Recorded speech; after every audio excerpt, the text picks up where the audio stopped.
மிகப்பெரிய ஆபத்து வந்திருக்கிறது. ஏன்னா வலதுசாரி பெரும்பான்மை தீவிரவாதம், மதவெறி, இந்து மதவெறி, இந்தியாவே கபலீகரம் செய்து கொண்டிருக்கக்கூடிய அந்த மதவெறி தமிழ்நாட்டுக்குள்ள கால் பதிக்க துடித்துக் கொண்டிருக்கிறது.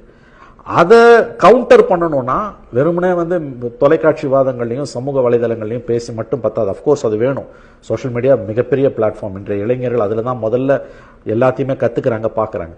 ஆனால் அதை தாண்டியும் நம்ம நேரடியாக பீப்புளோட கான்டாக்டில் இருக்கணும்னா தெருமுனை கூட்டங்கள், திண்ணை கூட்டங்களையும் கவனம் செலுத்தணும். பாசறைகள் கருத்துக்களை அங்கே கொண்டு போகணும்னு முதலமைச்சர் சொல்லுகிறார்.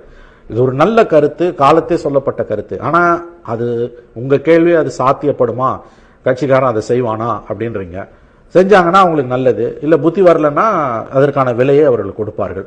ஒண்ணு மட்டும் நிச்சயம், இந்த கவர்மெண்ட் போச்சுன்னா நல்லா ஞாபகம் வச்சுக்கோங்க, திமுக கவர்மெண்ட், இந்த கவர்மெண்ட் எப்ப போனாலும் சொல்றேன், இந்த கவர்மெண்ட் வீட்டுக்கு அனுப்பப்பட்டால் அடுத்து தமிழ்நாட்டில் அமையக்கூடிய அரசு RSS பிஜேபியோட நேரடி அரசாக இருக்கும், அல்லது பிஜேபி மறைமுகமாக பெரிய அளவில் செல்வாக்கு செலுத்தக்கூடிய ஒரு அரசாக இருக்கும். எப்படி பார்த்தாலும் அந்த RSSோட இன்ஃப்ளூயன்ஸ் உள்ள கவர்மெண்டா இருக்கும்.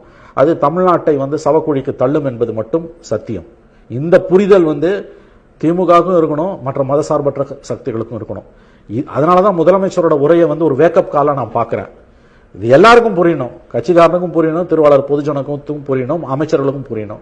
இல்லைன்னா நஷ்டம் எல்லாருக்கும் தான்.